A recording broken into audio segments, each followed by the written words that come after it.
All right, so for this video, I want to talk about something important that I think will apply to many different areas of an individual's life.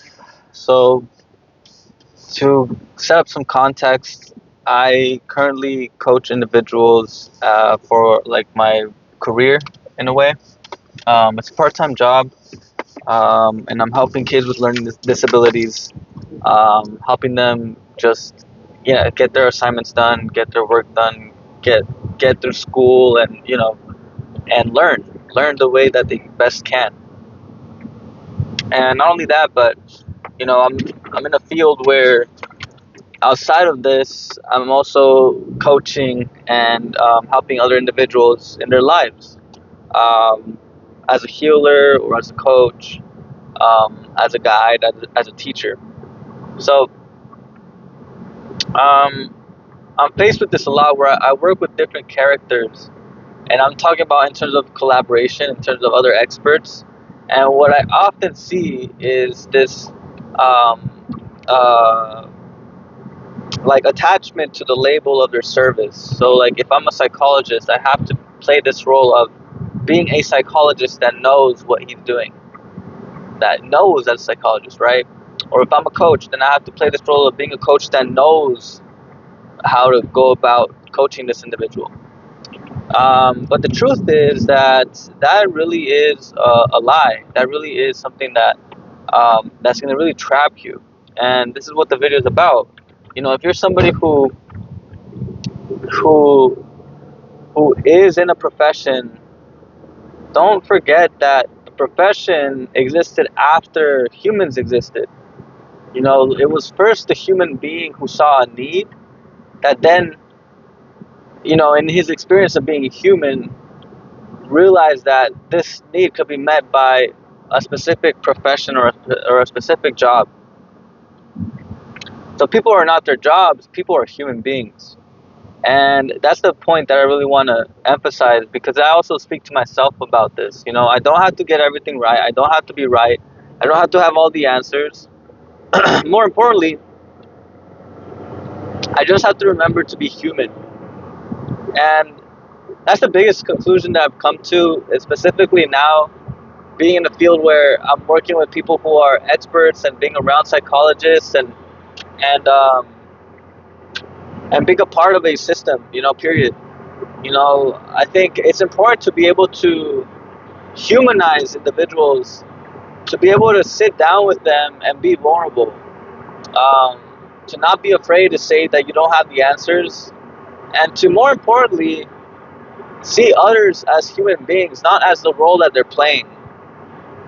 Because me as a coach, like, yeah, these are the students and I am supposed to know better, but at the same time, that might not be the case, especially with neurodivergent kids.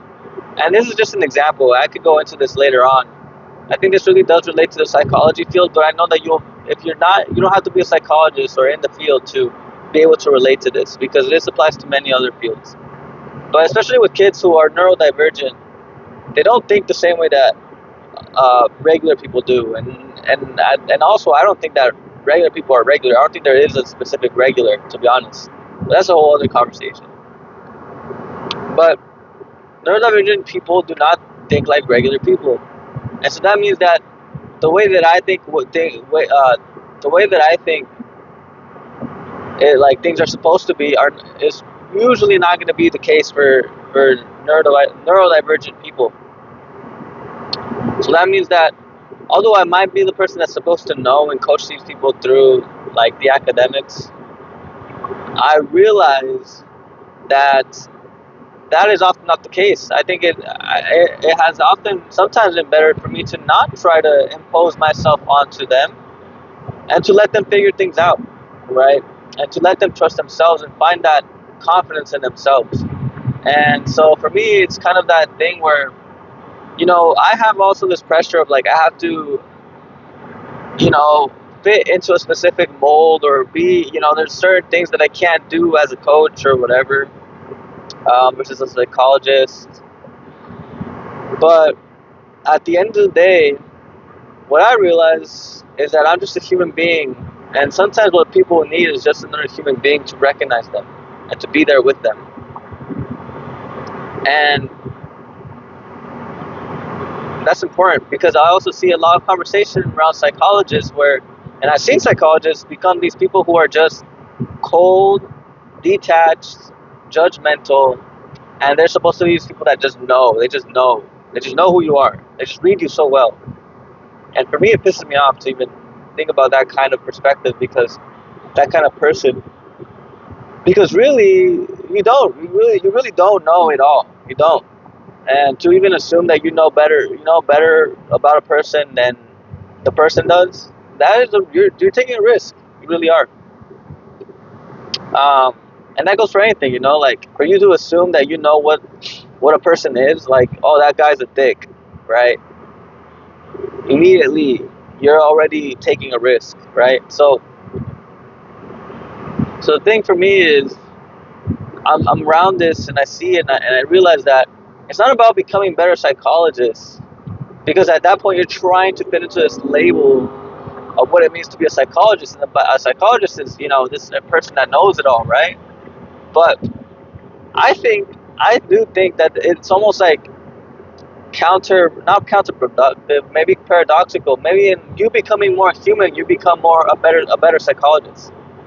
And the reason that is because when you are more tuned into this idea of being more human, what you're really striving is growth, connection, and vulnerability, understanding, etc. Versus when you're trying to be a psychologist, it becomes very rigid. And really, what you're also moving towards is an idea of what other people have of what it means to be that thing. So, take for example me as a coach. Me as a coach, I have to. I'm a successful coach if I'm able to help this student through their homework and achieve, and get their assignments done and do it on time and have them learn. Right? They have to learn. But if I'm so stuck to that specific label, then I become constrained by thinking that because it worked one way, then that's the way it's supposed to work.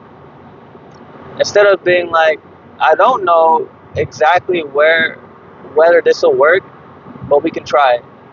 And I'm also gonna let the person know that it probably won't work or it might not work, and I'm fine with that too, and we'll figure it out together. So there's it's a difference because when I'm in this mode of like I want to be I want to make sure I'm playing my role right. That's really what it comes down to. Am I playing my role the way that it should be played? Then I start getting this fear or anxiety of like, am I doing it the right way? Am I doing it the coach way? Am I meeting other people's expectations? Am I doing my job right? That's really, I think, the really important thing here. It's like, am I doing my job right? Um, and I think it comes from different places, right? Like, am I helping this individual the best way that I can? And if you realize that that is the fear, like, am I doing my job right? Am I playing my role right? You gotta understand that the role, once again, taking it back to the beginning, the role came as a byproduct of us being humans. It's because we were able to understand each other and to see that, to recognize one another, and to see that there was a need for this role to exist. It's from that place that I'm moving from, all right? I'm not moving towards a role. I'm moving from the place that created the role. Okay, and that's a completely different approach, completely different frequency. Because that's when you can redefine the role, right? That's where you really begin to create new perspectives on how to do things better. And I love that. That's where you tuned into source, and also I think that that's where you get the most transformation, really, because the person can feel. They might not do it consciously, but they feel it unconsciously, where they realize that you're there with them, and you don't take yourself too seriously to not be able to sit down and be vulnerable and be like, I don't know, we're figuring this out. Um, or I don't know, I'm here, but I'm here with you, right? That's often more important than the role that you have to play. And I want you to remember that. I want that to be the thing that you walk out of this video. Sometimes, and most of the time, it's more important for you to be the human that's within the role than the role that defines the human. And I think, honestly, sometimes you need both, but I think most of the time you're gonna have to fall back on being a human, and that's where you will get the most out of it. Okay, so that's all I have for you guys. Thank you for tuning in. Peace out.